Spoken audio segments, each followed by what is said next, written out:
Welcome to Merely Human Ministries Human Things Podcast. This is Jay Watts, founder and president of Merely Human Ministries. We are here for season 4, episode 1. Could that possibly be right? Okay. 3, 2, 1. Here we go!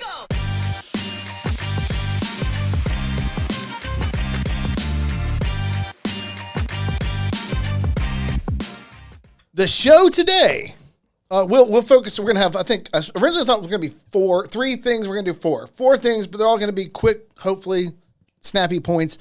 Things that have been covered. Some of this comes from questions I've had and speaking in front of audiences. Some of it comes from things that I've seen on television, things that I've been reading. All of it, just things that are on my chest going that have between the last season and this one. First of all, let's say I will have. Today, there's going to be very little pop culture stuff. There's just not anything particularly interesting going on in the world. Kids haven't brought me anything. I mean, the end of Cobra Kai, sure, that was a big deal because we talked about Cobra Kai a lot. That was fun. I don't want to give away anything there. Today, we found out the great Gene Hackman is dead. And the weirdest report of a death I've ever heard, in the sense that the immediate report was 95-year-old Gene Hackman was found dead in his home in New Mexico with his wife, who is 65, also dead, and a dog dead. So we'll find out what's going on, but Gene Hackman was a great actor. And all throughout his career, there's been some questions. I mean, I've heard before rumors of his cruelty or anger and things about him on set. But you never know that. Back in the day when we were young and Gene Hackman was at his peak, you're talking about movies like Hoosiers, Superman, Unforgiven. I mean, the guy just brought it. And my generation, at least I remember my friends and I, we loved Gene Hackman. Couldn't get enough of him. We loved it, and loved the fact that Gene Hackman and Michael Caine were in like 100 movies at a time, it felt like. They were always in something. So even bad movies. One of my favorite things, getting off of Gene Hackman for a second, that I've ever heard an actor say in response to the number of movies they were in, somebody asked Michael Caine if he regretted making Jaws 4: The Revenge because it was such a stupid movie. And his response I thought was wonderful. He said he'd never seen the movie, but he lived in the house the movie paid for. So he admitted, look, I didn't care at all about the movie. I knew it was going to be a stupid movie, but I wanted to buy a house. So I took the job, took the money, bought a house, lived in the house for years. I was happy. I never saw the movie, never cared about it once it came out. Harrison Ford was asked recently in regards to playing Red Hulk in the new Captain America movie, how he got past the stupidity of having to pantomime the Hulk, how he got himself into that condition as an actor to be able to do the silliness of performing the Hulk's motions as somebody who's considered such a serious actor as him. His response was, "That's what the money's for." So Gene Hackman, Michael Caine, Harrison Ford, people who understood the job was for fun. There's a great video also you can find of an interview with Citizen Kane, writer and director, and one of the great movie directors of all time when you talk about how he transformed the movie industry, Orson Welles. And he's asked if he had ever hired friends for his movies rather than another actor who probably was better suited for the role. And he says frequently. And the person asked, did you ever regret it after the fact? And he said frequently in response to that. But then he makes this point. For Orson Welles, it was the fun of making movies that mattered more than anything. He loved the creative aspect of it, but he just loved making movies. And making movies with his friends was more fun than making movies possibly with the better suited actor for the role. And he said he just doesn't value art and cinema as the highest priority of filmmaking. He said other people do, and he appreciates them, and they have their own careers. But for him, it was all supposed to be a fun, creative process that he enjoyed. And they just didn't take it that seriously. You hear this a lot from actors. Going back, though, to Gene Hackman and the number of movies that he made, one of the things that is most often talked about with Gene Hackman, just number one, is he has a naturalness in front of the camera. You hear this about some actors, other actors as well. John C. Reilly is one, where you hear people who work with him say the whole time I'm working with him, I feel like I'm acting because everything is so natural for him. And Gene Hackman had that same ability to feel natural in front of the camera, to feel at ease in the roles that he took. He also was an everyman. He was a star, but he wasn't uncommonly handsome in any sort of particular way. He looked like a truck driver, is what I remember one person describing him this morning as they were talking about him. But at the same time, he carried gravitas and weight in his roles. One of my favorite roles that he did was The Quick and the Dead. A Sam Raimi movie, so there's just a level of silliness to it, a Western where he plays this evil man who dominates this town and people are trying to kill him the whole movie. But you never doubt for 1 second in the movie who is the toughest, who is the best. He carries himself with this menacing personality. He's dangerous at all times. And that to me is a cinematic talent, to feel dangerous. Little Bill felt dangerous and Unforgiven. He felt menacing whenever he wanted to turn it on. There's a beautiful scene in the jail cell in Unforgiven where the journalist is talking to him about stories, and he's saying how it's hard. He's telling the journalist, it's hard. You all make up these stories about Westerns and about these people, but you don't understand. It's hard to point a gun at another human being and stay steady and to shoot them and kill them. He said, this just rare combination of somebody who has the grit or sand and courage to be able to do that and not let the moment get to him. And so he gives the reporter the gun and he says, go ahead, point it at me. All you have to do is pull the trigger, and you and English Bob, who's in the cell over there, played by Richard Harris, you guys can leave. Just give it to him. You guys can leave. And the guy can't. He won't do it. He's afraid, especially as Little Bill puts his hand towards his own gun. He's like, all you got to do is shoot. And the guy won't do it. But he gives the gun to English Bob in the prison cell. He says, can I give it to him? And when Gene Hackman says, go ahead and give it to him, the immediate transformation from sort of this fun-loving, laughing, storytelling cowboy to this genuinely menacing human that not only is capable of killing, but will do it without remorse, without hesitation. It's just a beautifully acted scene. And a brutal movie, but a beautifully acted scene. And I think when you see his ability to communicate that kind of, I was always told when I was growing up, and I did some acting when I was younger, some theater and some other work. I remember being always told that it takes immense talent to do two things. You have to be a very smart actor to play a very dumb character. That was something I was told all the time as an actor when I was younger. You have to be a very smart actor to play someone stupid, because stupid people just don't understand what makes somebody stupid. But a very smart actor fully grasps the concept of what makes another human being stupid and does a brilliant job at playing stupidity. And it takes a brilliant actor to play a great villain, because you have to understand intuitively, because villains make the story. Have a great hero, nobody cares if they don't have anything to fight against, but you have a great villain, that makes the movie, that makes the play, that makes the book, that makes the story. The story needs a great villain or a great protagonist. There are different kinds of protagonists, but antagonists. When we're talking about antagonists, it needs something profound to overcome, and he could play that. He could play it comedically. He could play it menacingly. He could do it all, and he could turn the switch between those two in a moment. Just a brilliant actor. All right, so reading essays recently, moving on, transitioning from the only thing of interest in pop culture being the death of Gene Hackman for me at the moment. I've been rereading essays or reading essays by different authors. And I want to just talk a second about George Orwell. Because obviously you read like 1984 Animal Farm, and you think his condemnations of totalitarianism through those works, or the condemnation in Animal Farm directly of the Soviet state and the rise of the Soviet state and what it ultimately became, and this effort to secure equality for all ended up becoming something where the pigs benefited and everybody else.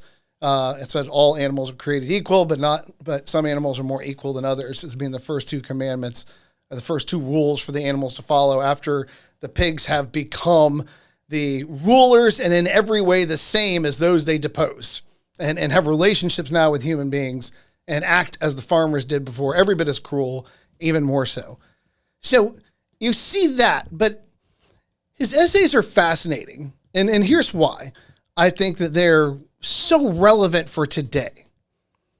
I struggle with the world that we live in right now to navigate what you're supposed to say all the time in this world, because the two sides that have drawn themselves out as representative of these extremes, politically speaking, have made it difficult to navigate the middle between them, and not liking either one of them, absolutely, not being completely committed to either one of them. You look for some example somewhere of somebody who can help you to think through the process of navigating this. I have done a show. I don't feel any need to hide the fact that I'm not the biggest Trump fan. I did a whole show once before about where we talked about choosing between different evils and saying that I believed, and on par when I looked over the policies, that the decision for Trump would be a decision for evil, but it would be a decision for a lesser evil, particularly when we're talking about his approach to life and his transformation of his position, how he approached the position of abortion, how he changed the Republican Party's platform on abortion, how he abandoned the issue largely so that he could win the middle back by taking it off the table. So I was like, look, that's an evil policy because he just shows indifference to the death of human beings prior to their birth through the practice of abortion that happens on probably like 1 million times a year in the United States. We're back up over those from what I understand. 1.3 for many years. It dipped somewhat under. It's still hard to get accurate numbers because the majority of abortions performed in the United States right now are being performed through the use of pills, as opposed to in the past when it was actually procedures where you had to go to an abortionist who would perform the abortion, and it was easier to keep track in that sense. Now where there's estimates have to be done because there's so many different places the pills can come from, some of them unofficial, some of them illegally being brought into different places. But indifference to that is evil. And so his position is evil. And so to choose him was to choose some form of evil. And there are other reasons that I had reservations about him, but I'm not crazy in the sense that I don't let his way of talking dominate my life. I don't sit around and worry about everything he says. I actually listened to a lot of international news, and I heard a Ukrainian politician was talking about the recent trouble between, as Trump has called Volodymyr Zelensky a dictator, and has tried to distance himself somewhat and seems to be gravitating towards the Russian narrative and as seeking a peace deal. And Trump says things like there's going to be no deal where Ukraine gets everything that they had before back. The Russians have just simply taken land, and in order to end this war so they can stop killing each other, we have to just accept that and move forward as we're trying to make a deal. By the way, this Ukrainian politician, you could not be more pro-Ukrainian than anybody in the United States, was actually saying the same thing.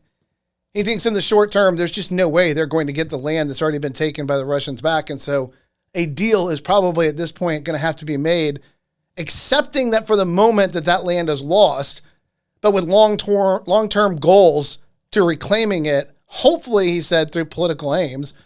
But the whole reason I wanted to bring him up was because they were asking him about things that Trump said. And this was, I thought, one of the most measured responses I've heard anybody say from someone who was directly affected by the decisions Trump is making right now. Trump says a lot of things. Let's just wait and see what he actually does. He said, yeah, sure, he says a lot of things. He says a lot of things about Ukraine. But at the same time, they've given us a lot, and they've made it possible for us to fight this war against the Russians. So he said something. Let's just wait and see what he does. There was a similar interview with somebody in Russia, a Russian diplomat, whose response, and this was all on BBC Radio, and his response was that he thinks Trump is improvising a lot of what he says and how he says, I think he's just improvising. I think he just, and I've heard this before from political strategists in the United States that said Trump thinks in terms of sound bites. And so he just throws things out there. And if they don't land or if they're not popular, he just moves on from them. He doesn't care. But if he says something that seems to land or stick and get legs and to be shared all throughout the Xverse and Facebook and the social media world, then he finds it and then he just rides it for a while. He says it and says it and says it because it just landed. That's what this guy particularly thinks. He thinks that Trump is just improvising and that he says things just to see how they go and to see how people react to them. I talked to a friend of mine who is studying Arctic politics right now and all the things that are going on at university level, the things that are going on. And he was talking to his professor, and his professor's an expert in Soviet and Russian politics. And he said that he thinks Trump is thinking of these things as a deal maker, right? So he says extraordinarily brash things, not because that's what he ultimately wants. Let's take Greenland by force. Let's rename things. But that he has a goal in mind, which is basically by saying these things at extreme levels, he moves the middle towards a place where negotiation, he can land somewhere better. Basically what that means is you have a series of live options, and the middle is the one where you think you're probably going to end up in negotiation topics, where he throws a new live option on the table that's way over there, so that when we negotiate back towards the middle has been moved and it's more agreeable to the person coming in for negotiation. And he says he thinks that's behind all of why Trump says so many extraordinary things. He thinks of life and he thinks of things and his job as a president as a negotiator. And he says these wild things because he's just trying to add a new live option. And there's reasons to suspect he may be right. Obviously, the idea of him saying, look, if we're going to pay to rebuild Gaza, then we're going to turn it into a resort town for us and we're just going to keep it. That's an outrageous thing to say. But all of a sudden, it's a new live option. And it changes the way that other people are responding. Suddenly, Egypt and Jordan have a different thing to consider.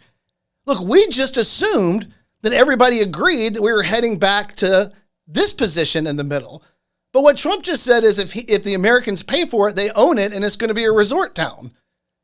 So we better change the way that we're acting in response to this new reality. And that's what this college professor, who's an expert on both Soviet and current Russian politics, said. He thinks that all of this, everything behind it, is his attempt to set new negotiating standards to move the middle.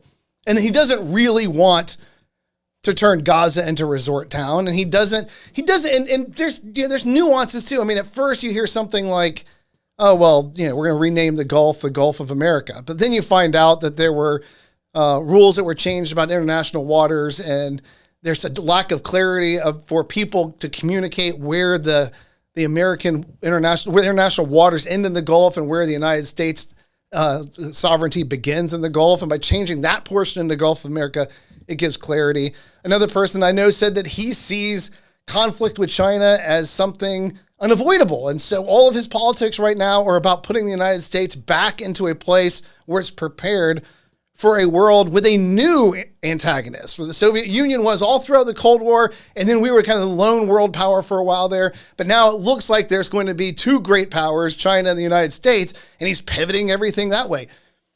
Whether you like him, whether you don't, whether you think he's a fascist or whether you think he is a hero, whether you think he's God's man or the devil, the responses that we get in the United States to him are as crazy as the things that he's saying. And so the other side is wild and outrageously offended by everything that comes out of his mouth. And so there's no balance. And take from that also, it was interesting, to me, it was interesting that I was looking at polling recently, and they were talking about the level of trust that people have in the media, it was actually in all the institutions. So let me get the numbers up right here as I pull it up. But the level of trust that most people have right now, functionally, in the large institutions of the United States, and it's not good. We don't trust our institutions anymore. What we're ended up with now is a world where we have no trust for the institutions that run the world around us, no faith that they're doing what they're supposed to do, that they're operating honestly. So here are some percentages raised by a Gallup poll in 2024, and all of these dates are from 2024 numbers. Small business is the thing that we respect the most and we have the most faith in. 68% of Americans have faith in small business owners and small businesses. Militaries is 61%. That's great. So those two institutions still enjoy a majority of support and trust from the American people. The question that was asked was the confidence that you have in American history by asking and providing possible answers. You have a great deal and quite a lot. So, or some, or very little, or none. So when we say 68% of people trust small businesses, it comes from the combining a great deal and quite a lot. 68% of the United States people who are asked in this Gallup poll in the United States said they trust small businesses either quite a lot or a great deal. So they have faith in that institution. 61% in the military, quite a lot or a great deal. The only group, by the way, that's over 50 outside of those two that was recently asked in 2021, it was still in the high 60% for science, is the police. 51%. They still enjoy quite a lot or a great deal. That's still 51% of Americans describe how they trust that institution, the police. It drops fast from there. Higher education, 36%. Medical systems, 36%. Church, organized religion, 32%. Public schools, 29%. Banks, 27%. Organized labor, 28%. Large tech, 27%. Criminal justice system, 21%. 4 out of 5 people in the United States do not trust the criminal justice system. Newspapers, 18%. Big business, 16%. Television news, 12%. And that's just those institutions. Let's talk about your government institutions. For all of the talk over the last few years about the crisis and the trust of the American people in the Supreme Court enjoys the highest trust at 30% of the people in the United States say they trust the Supreme Court as an institution. 30%. That's the highest. Next would be the presidency at 26%. 3 out of 4 Americans don't trust the presidency. Nearly 2 out of 3 don't, or more than 2 out of 3 don't trust the Supreme Court. But the worst, by far, is the trust in the Congress. 9%. A friend of mine who worked in politics, who ran campaigns, told me a long time ago, everybody loves their congressional rep and hates all of the rest of them. He said, that's true of all over the country. He said, congressional approval ratings will always be rock bottom because everyone loves the representative they elected and sent to Congress, but they hate everyone else's representative. Hate them all. And so they're at 9%. That's the lowest trust of any institution polled in 2024. 9 out of 10 Americans have not only they go from some to very little to no trust for Congress. They fall into that category there. So you live in a time where people have extreme positions on President Trump saying extreme things and his enemies saying extreme things, or his political enemies saying extreme things, and the reaction to him on either side being extreme.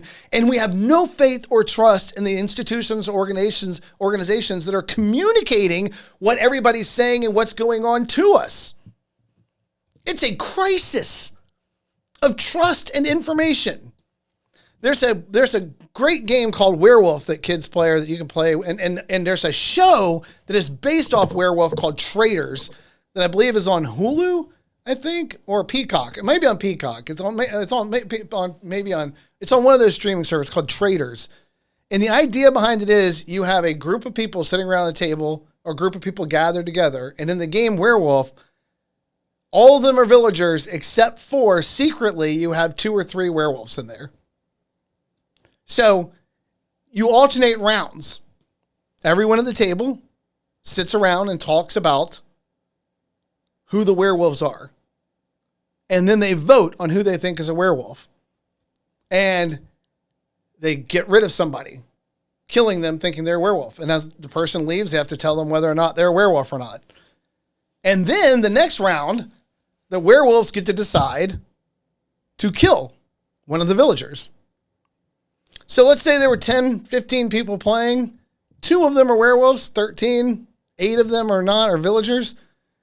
According to a psychologist I heard talking about this, he said almost every time the werewolves will win. Almost every time the werewolves will successfully kill off all the villagers before the villagers identify all the werewolves and kill them. He said the point of the game is that a low information majority will always fail to defeat a high information minority. That should terrify us when you think in those terms. If we have no way of trusting the news organizations, and we say we don't trust newspapers, we don't trust television news, and no way of trusting them, we are now a low information majority. The majority of people in the United States are getting outraged by things they don't understand. Getting angry or excited about information that they're only getting in part, and news that they're only getting snippets of, but not full understanding of. I lost a friend one time, and I know I've mentioned this on the show before, simply by saying what I think is one of the most reasonable things I have ever said to anyone. When you hear something outrageous through the news or on social media, and your first reaction to it is, I can't believe that actually happened. Run with that for a little while. Just don't believe it. Be incredulous for a moment. Just allow the news to come to you so you can actually learn what's happening. Don't feel like the world needs you to run out there and say what you think about it, because nobody's listening on social media. They're all saying what they think, but they're not listening to you. And the only reason anybody's got an audience is because they say what they think to the right people who already agree with them. That's confirmation bias. So the two things that are driving traffic are, number one, is confirmation bias. You're looking for people who already think what you think, who are going to give you information that you already agree with, that are going to support your worldview. That's confirmation bias. Or rage bait. They're saying things that are intended to make you angry so that you'll respond to it. Rage bait is really easy to see. And once you see it, you need to know that anytime you respond to it in any way, like it, dislike it, comment it, identify it as rage bait, whatever you're doing, all you're doing is helping the person that posted it. The only way that you can deal with rage bait effectively is to ignore it. The only way that you can fight confirmation bias is to look for multiple different outlets that express news. So in this world, let's getting back to George Orwell, in this world of low information, high emotion, and high stakes, I don't want to downplay the importance of everything that's being done right now. These are high stakes. George Orwell speaks, I think, very well at this age. And one of the things is that he's incredibly straightforward when you read his essays and his estimation and understanding of human condition. Now, he was not a Christian. He was an atheist. He was a humanist. Oddly enough, he attended Anglican church his entire adult life. When he died, he actually asked to be buried in an Anglican cemetery. He talked about loving the ceremony, loving the community, loving the social aspect of it. Felt like that was a very powerful aspect. He just rejected the belief in it. I'm not particularly swayed by his humanist aspects of his arguments. I think that they're the weakest part of reading him. He seems to think that humanism is sufficient to explain the full human experience. I think he's wrong, and I think his understanding. I read somebody said he fully understood the Bible because he'd read it and had experience with it. He rejected Christianity when he was 14.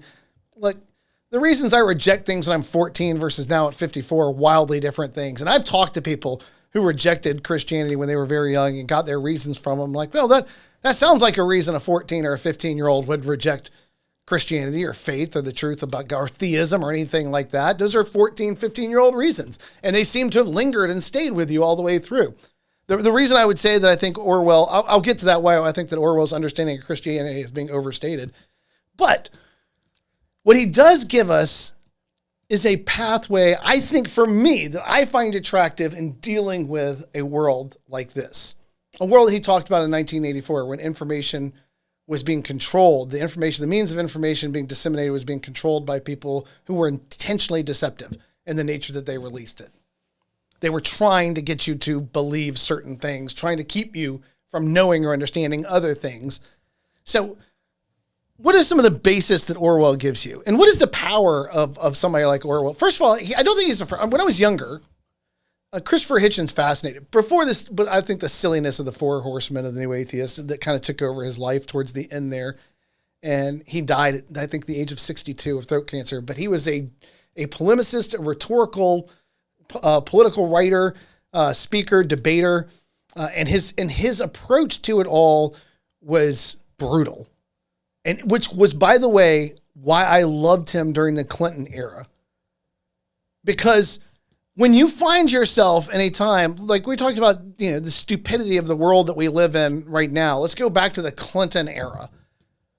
Bill Clinton, President of the United States, attorney, former governor, now President of the United States. The two things we have been assured by Democrats and everybody who just admires him deeply is that this is one of the most rhetorically articulated men we've ever had in the White House, which means he is able to talk and speak very well and very convincingly. And the other thing is they were in love with his latent IQ. I mean, he just was a high IQ guy. He was capable of remembering details and the minutia of policy off the top of his head and entering into a conversation and just flooding the conversation with data points that were spot on. He was a high IQ and talented rhetorician. He was a great speaker, highly articulate, highly intelligent person. And yet, after he denied having any sexual relationship with Monica Lewinsky, was being absolutely nailed to the wall on all the evidence that he had one. Monica Lewinsky being an intern in the White House in her mid-20s at the time that Bill Clinton and she had their 9 times, I think it was 9 different times in the Oval Office that they did things. Listening to this high IQ, highly articulate president of the United States, incredibly, one of the most successful people in the world. If you make it president of the United States, you're one of the most successful people in the world. It's just a small group of people that have ever held that office.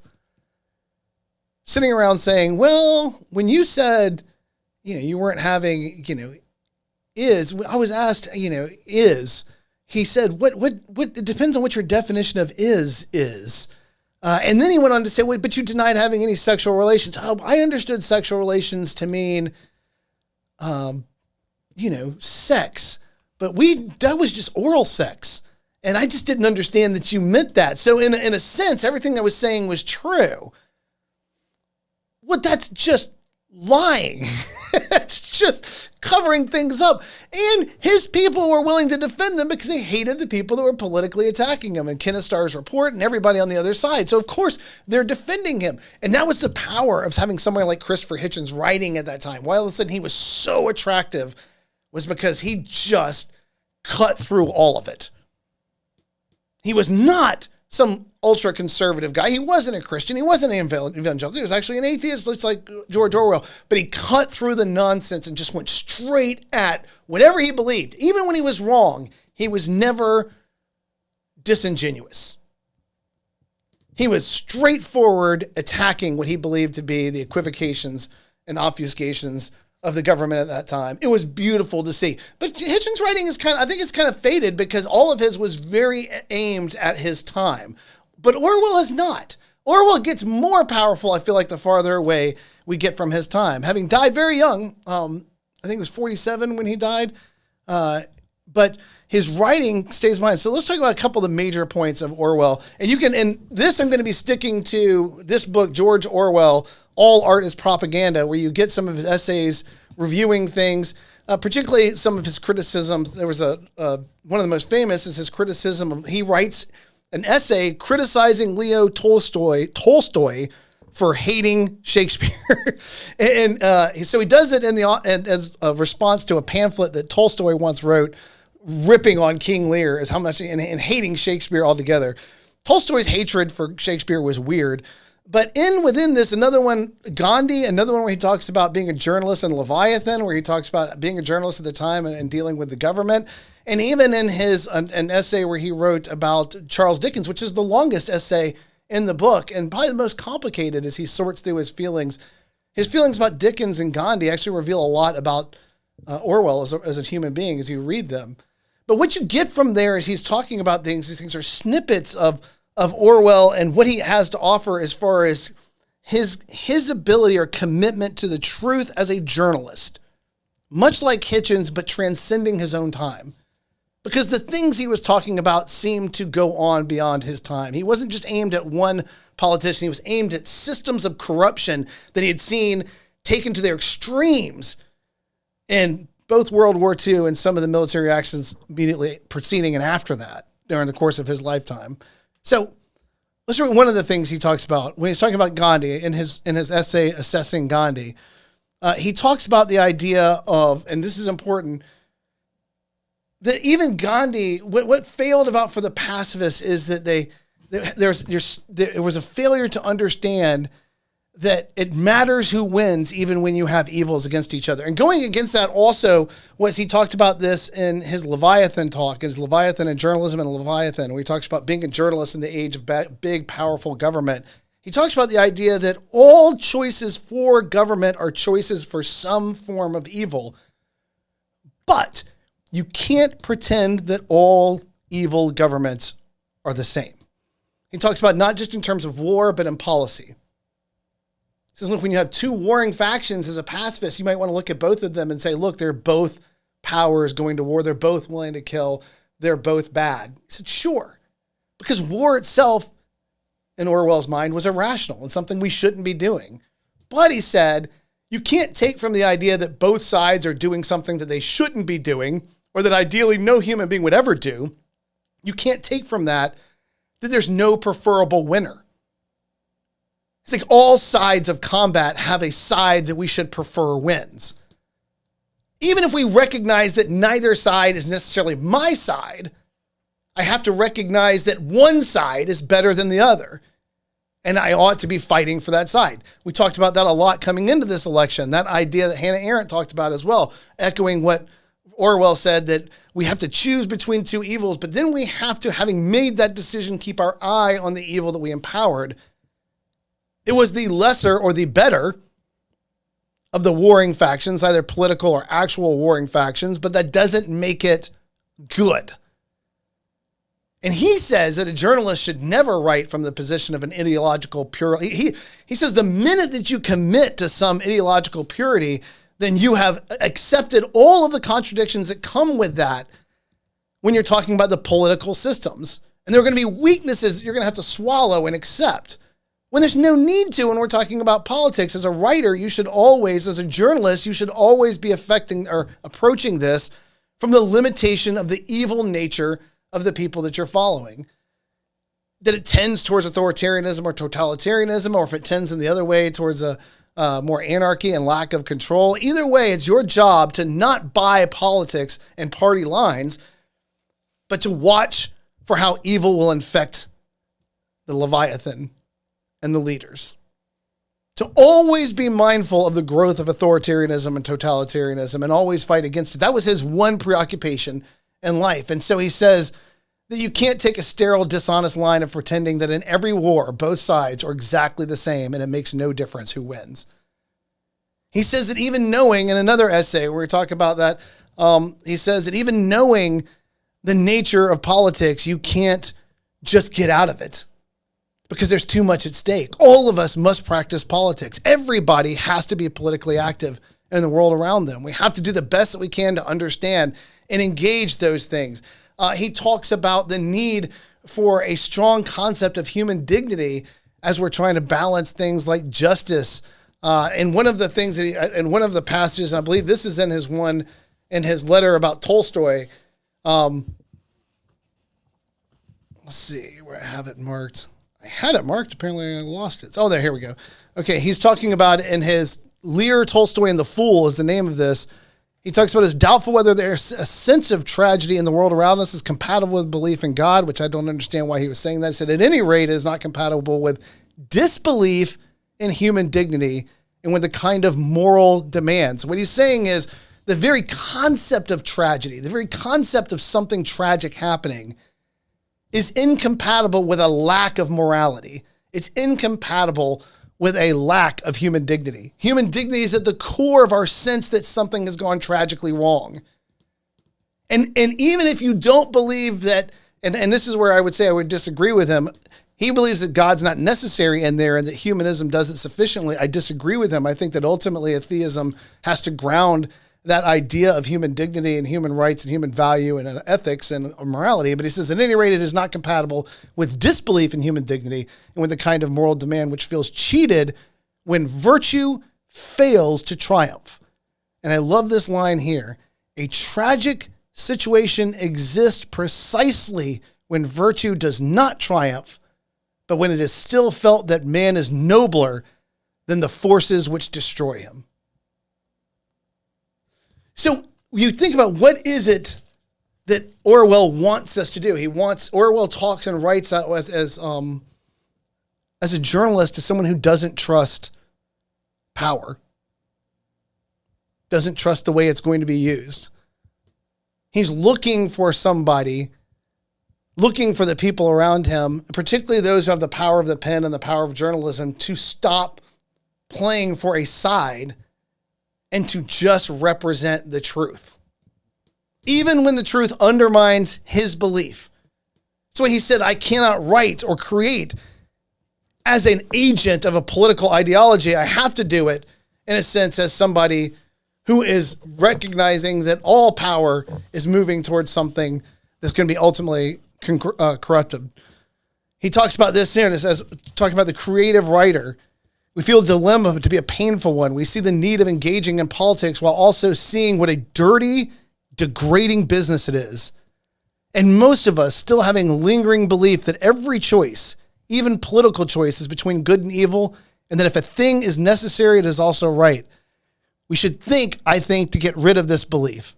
This is a twist between good and evil, and that if there's a necessary makes it right. He says we should get rid of this belief which belongs to the nursery. In politics, one can never do more than decide which of the two evils is the less. And there are some situations which one can only escape by acting like a devil or a lunatic. War, for example, may be necessary, but it is certainly not right or sane. So here he's talking about the idea of the artist, of the creator, of the journalist, writing. He's talking about the idea of recognizing that bifurcating ourselves into camps of good versus evil.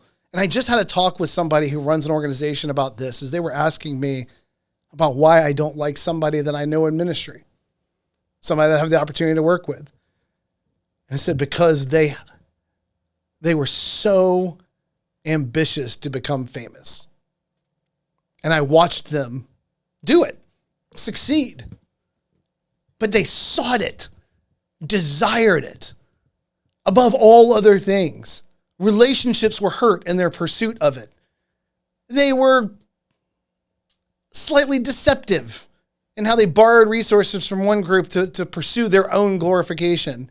Every elevation, they attached themselves to somebody slightly more elevated than them so they can look like they were in that strata. So their assault on celebrityhood, such as it is in the world of ministry, was unnerving for me to watch. It was hard for me to trust. And what it ended up with was somebody who sounds like a mouthpiece for a worldview, screaming to a group of people that they know already believe them, but love them for screaming it to them. I can identify the person, the group that wants to hear, and it's a huge group that wants to hear you say the exact thing that makes them happy to hear, and you yell that at them, and they get so excited, and they call you a leader. But by that term, leader doesn't mean you're taking them towards anything. What it means is you're joining their gang, and you have the loudest voice. I distrust that kind of leadership. I trust people who would be less famous and more honest. I trust people who would be less beloved, but more loving in how they approach their politics. Not so prone to offense. I agree with several people that I've heard say recently, Christians should be the hardest people in the world to offend. It should be difficult to offend me. I love Jesus. I understand my mission in this world. I go out into it recognizing the paradigm of perfection that Jesus represents. But as I go into the world, I know it's lost. I know it's broken. I know all the people that I'm going to meet, including me, are all messed up in this thing. And so when I see their brokenness or hear their brokenness or experience their brokenness or be betrayed by their brokenness, none of this should be a surprise to me. It's the nature of man and the world in which we're engaging. It's the grace and mercy of Jesus Christ that's different, not the rage. Being angry is the easiest thing in the world. Go back. I remember mentioning back to my acting lessons when I was younger, much, much younger, And I was doing acting and performance lessons. I had an acting coach that said, let's do improv. And the craziest thing happens when you put a group of actors in a room and start doing improv. They give you circumstances, situations, and say, now go.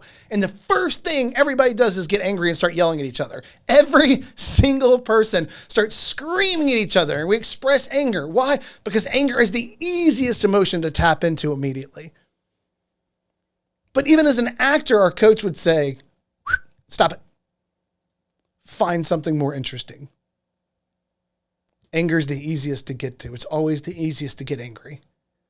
Find another response. That's what I think when I've talked tonight about what I find so fascinating about Orwell is that he's without being a Christian, without being somebody who I'm going to build my life around, but who gives you a sane message. Don't join one side or the other. Report what you believe to be true, even if it undermines some personally held belief of yours. Be honest about what you're seeing around you. Be suspicious of power.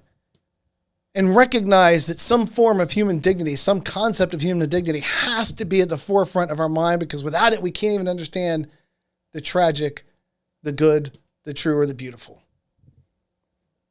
So that's that section. Let's move on. That was longer than I expected to go, but that's fine. I like Orwell, and I thought we talked about some stuff on there. This is going to be longer. I've been away for so long, man. All right, this will be short because there's just not much to say about it. I had a question that came up to me recently. A young person was talking to me about a teacher. Lovely person, by the way. The teacher was awesome.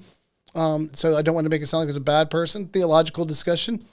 It came up and the teacher said, I believe that aborted babies go to hell. Shocked a few of the students who reached out to me. See what I thought about that. And I actually didn't have much to say about the age of accountability. The person rejects any concept of age of accountability. They believe in a reformed theology, total depravity of man, the idea that we are sinful by nature. So the unborn, it's not necessary for them to sin in order to be condemned by God. Their nature condemns them before God.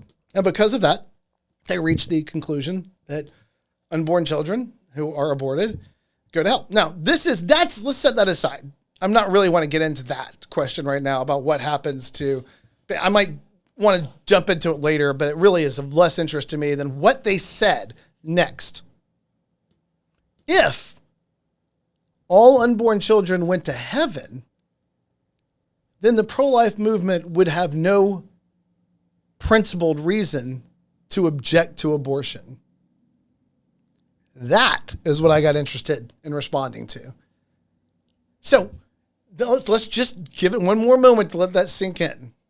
This person, for whom I have great respect and who I think carried themselves throughout all of this in the highest imaginable character way possible, had reasoned that the unborn children would go to hell, which makes abortion evil because it sends babies to hell. And that if it weren't true, then the pro-life message was undermined by the idea that abortion sent babies to heaven. So here's my first objection to it. And it comes from a quote, because this is not, by the way, the only time I've heard this argument. I've actually heard this from the other side. And I think maybe 20 years ago now, there was an article written in Philosophia Christi that addressed something like this, that idea that in principle, if unborn babies go to heaven, then we should be okay with abortion. On some level, it undermines our commitment that abortion is wrong. So here's my first objection. Number one, it's not just a question of transporting children to heaven. If abortion is the intentional destruction of an innocent human life, those who perform abortion are doing great evil. And as I believe this phrasing came from John Piper at one point when asked about this, he said the devil would be perfectly happy to send 1 million babies to heaven if it meant creating 1 million murderers on earth. That if he could so corrupt mankind to believe that the destruction of human life is a good, then he is perfectly happy to deal with, from that perspective, the bad of losing babies to heaven if it meant populating the world full of murderers. And there's bite to that response, by the way. I was in front of an audience this last week in front of students and teachers, and as the conversation went, somebody had asked me, and it's something we'll address in a second here, about the commitment to, well, we'll save that for a second here, because that's coming up in the next little segment. The other thing I wanted to make clear to them, the first one was that idea of what we do matters. We can't send people, it's not our job to send, we don't send someone to heaven by murdering them. Even if our murder resulted in them going to heaven, it wasn't the act of murder that sent them to heaven.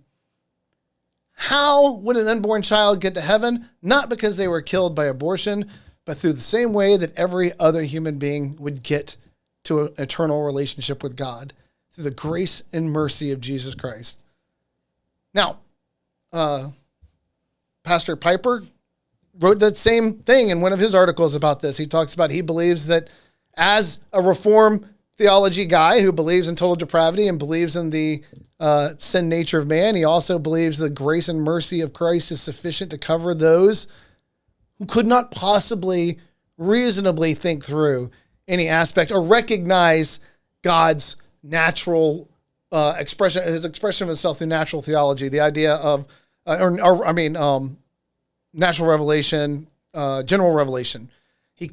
Those who can't perceive God through general revelation, he believes that there would be some sense of grace and mercy from God for them. Now, again, I'm not arguing that, but all I'm saying is that the point that needs to be clarified for the person that would say something like what that man said to those young ladies is that it's a mistake immediately to think that abortion sends anyone to heaven or that abortion sends anyone to hell.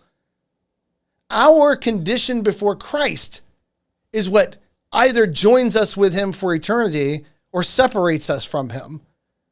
Not the lethal action of another human being against us. That's not a thing we can do. I can't send you to heaven by killing you, even if I find you in the greatest state imaginable spiritually. Your only way to heaven is through the grace and mercy of Jesus Christ. That's it. That's what you got. And now I believe in the sufficiency of the grace and mercy of Jesus Christ to cover all sorts of different areas. But in this particular area, all I had to make clear to those people that I was talking to and to that person who made this argument to begin with is the whole way you're looking at it is flawed. We don't send people to heaven. All people who make it to an eternal life with God make it through Jesus. And all people who end up separated are separated justly by the just, omniscient God who knows their condition before him better than we do. The practice of abortion isn't the practice of making angels. What a horrifying thing. And I remember hearing that term, by the way, used by Nazis of the Weimar Republic, preceding Nazi Germany. The idea of killing young babies who are dealing with some sort of disabilities, either cognitive or physical, as making angels. What a disgusting way to think about it. It's just killing innocent life. It's really not that deep. As far as what God does with that innocent life, this is where epistemic humility comes in. As I told my kids their entire time growing up, there's just things you'll never know. Not this side of heaven, and maybe never know at all. And you just got to be more comfortable coming to terms with that and being able to say when someone asks you things, I can't tell you the eternal resting place of children before they're born. I can come to some decision on my own about what I think about that, but I can tell you this, you don't get to heaven or hell because another person does something to you to end your life at a optimal spot. The door to heaven and hell goes through Christ for all. How he measures his justice and mercy is his business. My business is to live my life in accordance with the perfect example that he laid down for me. And in that example, it does not include killing other human beings before they're born, ever. And once you accept that, then corruption comes. So that's that. That was my response to that. Let me go to the next thing. If you can't have a child, and this dovetails with this fairly nicely, it was an objection that came up at a recent talk. If you can't have a child, if you have never faced the emotional crisis of an unplanned pregnancy, then you probably should not care so much, and you should probably leave other people alone. They were very concerned in their objection to my arguing against abortion that I didn't understand how emotional this issue was for the people going through it. Now, I told them, in one sense, you are correct. Not being someone who can ever get pregnant, there will be aspects of pregnancy that will always be alien to me. But I think it's just too easy to say that all women understand pregnancy. Sure, all women understand pregnancy in a way that men could not, but you don't understand everybody else's pregnancy. My wife's pregnancies were different than almost every one of her friends. And they all had different reactions and different things that they went through and different struggles and different areas that were easier for them. The idea of gestating a child and then birthing a child meant different things to everybody in our life. And then raising them were different as well. And so this idea that you have some universal knowledge from this, what you do have is better knowledge. Have you been through that than I could ever have not being someone who can get pregnant. I'll admit that right from the outset. There's an aspect of human reproduction that is closed to every man. And only women can understand that. But that's not true that I don't understand that it's emotional or the intensity of those emotions. It's not true that pro-lifers don't get that or understand it. You know how I know that's true? Because I am right now the chairperson of the board of directors for First Care Women's Clinic, formerly Cobb Pregnancy Services here in Cobb County, Georgia. And this is an institution that was founded because they recognized the emotional crisis that families and women were going through with unplanned pregnancies and wanted a place in the community where those people could be met with love and help. As this person was railing against me, and as my response was, yes, we do help. And yes, we can help. And we can only help because the community gives so generously. They give baby supplies. They give clothing for the mothers. They offer up housing sometimes for women who have found themselves in a terrible crisis. They offer classes to teach them to break the cycle that they're living in that caused them to come to these places where they found themselves in crisis. And there are Catholic pregnancy resource centers, and there are Protestant pregnancy resource centers. And then in addition to that, there's things set up like a university. A friend of mine, it's with the Students for Life America, and friends of mine in Protect Life Michigan, and in other places like We Dignify in Illinois, they have told me as working on college campuses, there are resources at almost every college that if a young woman finds herself pregnant, suddenly discovers she's pregnant, there are resources provided by that university to make it possible for her to remain in school, even if she keeps the child, and to prosper. So we all recognize how emotionally trying this is. That's the reason all of these institutions exist, including, by the way, pro-life adoption services that exist. So should a woman decide she can carry but does not wish to parent or raise the child, to find an acceptable family that can and that will commit themselves to loving it. Everybody recognizes the emotion of this moment. The difference is, the objector who asked me this question, I said, you believe that the emotions of this moment justify the destruction of an innocent human life. And I don't.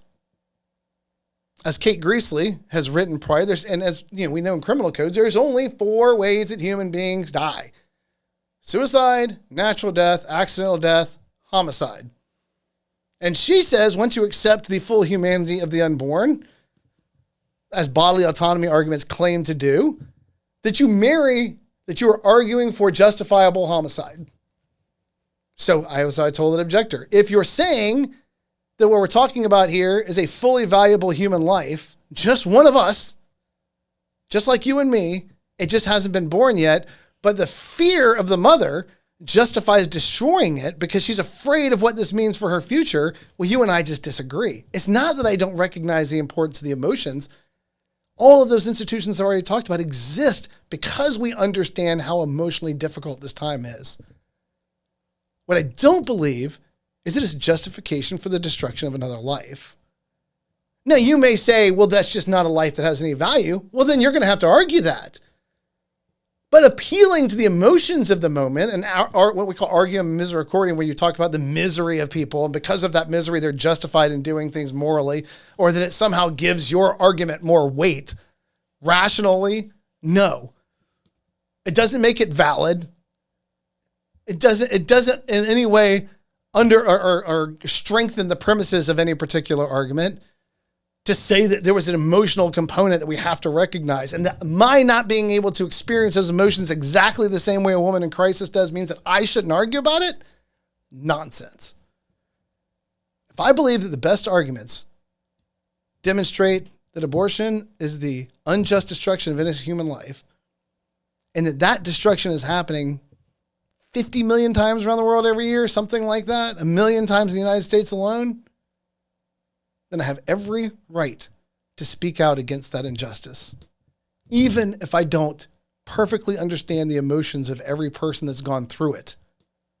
Or even if I were a cad who didn't care at all about the emotions of the people that are going through it. None of that has anything to do with whether or not the destruction of the unborn is morally right or wrong. That has to do with how we answer the question, what is the unborn? If it's one of us, the emotions do not rise to the level of justifying homicide. If it's not one of us, you need to make a case why, and I will make my case against you.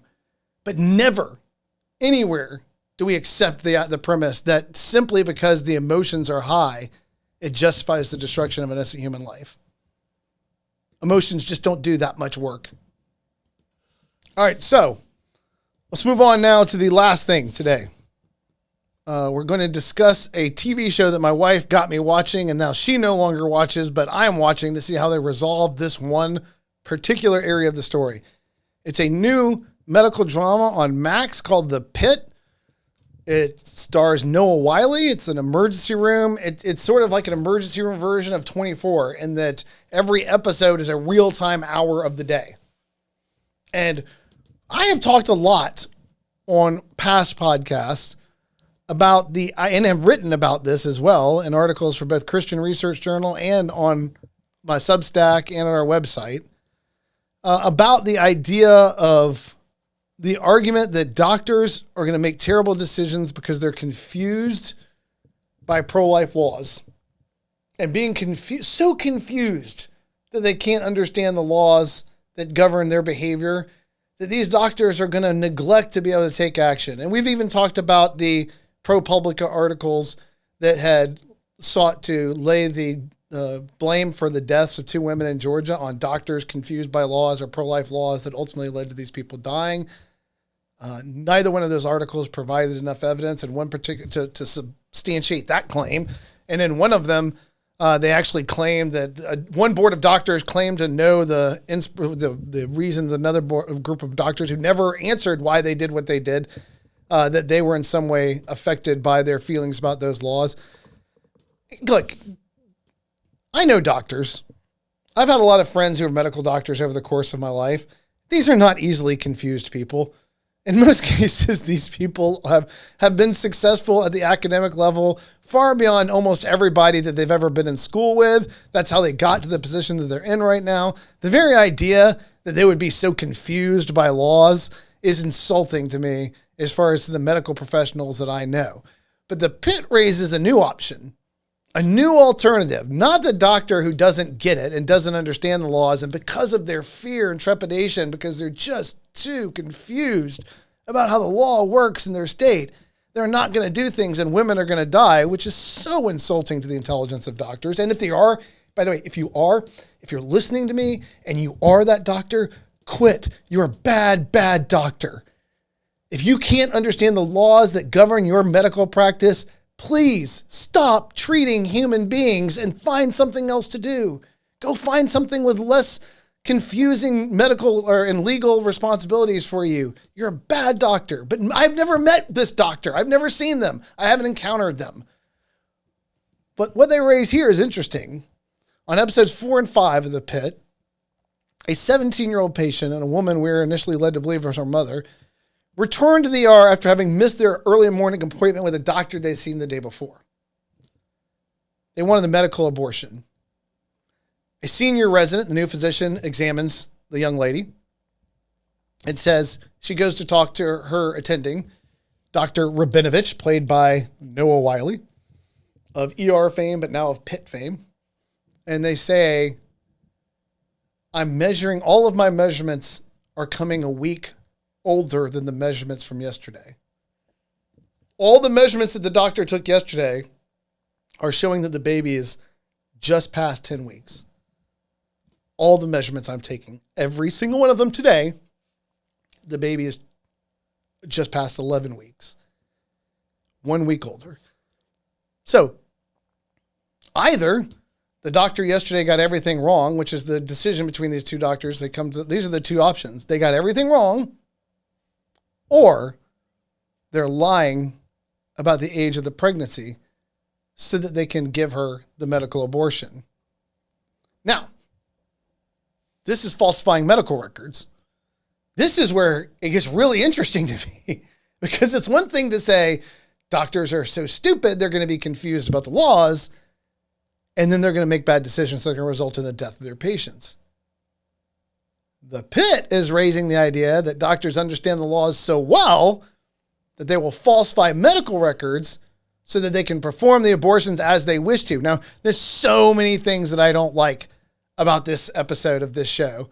And this isn't the only reason my wife decided she was done with the show. There was other things that she didn't like about it. And I don't particularly care for the show that much either. I don't think it's as exciting as other people think. But here's the thing. Just like so many medical shows and police shows and procedural shows that we've seen in the past, one of the things that people are running around saying is, this is the most accurate medical show I've ever seen. This is what it's like to work in a hospital. So let's take it seriously for a moment. If this is accurate, then let's deal with this idea that they've raised up. Will doctors falsify medical records in order to be able to perform abortions? Because, as in the case in this, they couldn't give her the medical abortion that she wanted if she was at 11 weeks versus 10 weeks. 10 weeks is the limit for medical abortions in Pennsylvania. Now, here's the thing that they don't ever mention on the show. She can still get an abortion in Pennsylvania. She just can't get the pills. But they make it sound like in the course of the narrative that if she can't get these pills, she can't have the abortion.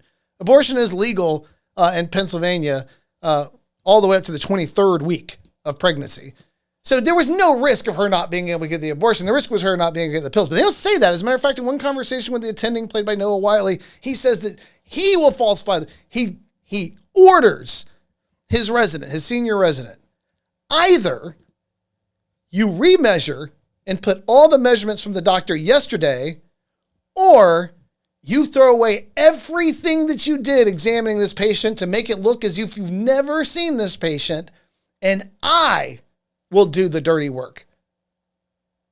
And I will put the lie down on paper so that we can give her the pills because, and this was his reasoning, she's only 17. She deserves to have a life. Good grief. All right, let's get past the idea that pregnancy and childbirth is the end of life. That is just, oh my gosh. It is such an old trope from that side. But even worse is it's not even true within the context of the show. They're telling you lies about Pennsylvania laws concerning abortion just so they can ramp up the emotion of this particular issue. The only thing in the state of Pennsylvania that would be at risk at this moment is whether or not she could have the medical abortion versus having to have a surgical abortion. That's it. She still has access to abortion for another 13 weeks. She just can't get the pills today. And she's 17. She deserves to have a life. So what does this doctor suggest he's going to do to give her that life? He's going to falsify medical records. That's bad. That is alarming that was a suggestion on a show that's supposed to be the most accurate medical show on television today. But falsifying medical records is not a tiny thing. It's a felony. If you get caught, you lose your license, you face jail time, you're in trouble. They act like he'll just get an administrative slap on the wrist for it. This is a big deal, man. And it's an even bigger deal for intending to order a resident to falsify medical records. You break the law, or I'll break the law, but somebody's breaking the law so that we can circumvent a law that we understand fully, but that we're misrepresenting for the purposes of the show. That's what happened on this episode. They will break a law to circumvent a law. that the viewers aren't given any chance to understand. So what's the problem with this? Okay, there's two. Let's just look at initially, just get beyond the idea that they're committing a felony by falsifying medical records. Let's look at the biggest problem. If you go to your patient and you tell your patient you're 10 weeks and she's 11, so we're going to give you the pill. Probably nothing's going to happen, you say, in your mind as you justify what you're doing. But here's the problem. The principle of medicine and of informed consent is a huge deal. You have to accurately convey to your patient what their medical condition is so that you can treat it. Now, again, let's set aside the idea that pregnancy is a medical condition in the sense that it's something that needs treatment versus something that needs nourishing and protecting because it's just normal human reproduction. But let's just accept the discussion at a moment at the level that we're having it with falsifying medical records. You're lying to your patient, providing them inaccurate medical information to get permission from them to be able to do some treatment. They have no opportunity for informed consent because you are not telling them the truth. That's a huge problem. And that a doctor would do that because they're more committed to abortion than that they were the principle of informed consent and medical practice is outrageous. I was stunned when I watched those two episodes. The other problem is you go to your patient and you say, look, you're 10 weeks, but we're going to lie. Or you're 11 weeks, but we're going to lie and say you're 10. Well, now you're making them a part of your criminal enterprise. You're inviting them to participate in your criminal actions. This is outrageously bad. And that they would, and it's not like they just show this. This is the heroic thing that this doctor is doing on these episodes. He is stepping in and being the hero that this 17-year-old girl needs. She deserves a life. And to deliver that life, I will break the law and lie to her and everybody in her life. And it's just 1 week. And I was reading some medical malpractice lawyers online and their commitment to prosecuting people who falsify medical records. And one of the things that I thought was amazing was one of the lawyers said, look, if you falsify medical records and something goes wrong, we will find out. He said, there is no way to get away with it. If everything goes right and no one ever goes back and looks at your records, you may get away with it. But if anything goes wrong and we ever get involved, we will find out. Because it's the first thing we're looking for and we know how to find it. We know what falsified medical records look like. We know how the process of creating them comes into being. We know the steps that led to that. We'll find it immediately. That's all we're going to be looking for from the beginning. So, to the idea that on this show, that is supposedly the most accurate ER representation we've ever seen, that we are given a scenario where the heroic action is to break the law, lie to their patient, undermine their opportunity for informed consent, and then the writers of the show to misrepresent the laws, all so that they can make a point about abortion. It's just, I'm trying to think of a word, dreadful, disgusting, unseemly, ghoulish. I can't understand. It's one thing to say doctors are so stupid, they're not going to be able to understand the laws. But it's another thing to say, or maybe they're so heroic that in perfect understanding of the laws, they will break the law and violate the law to deliver abortions as requested. Oh my gosh. And then then I see video or have people stand up and say, why are you so extreme? I'm extreme because I think that every human being ought to be treated with dignity and respect. Every single one of them, including the unborn. That's the extreme position that I hold.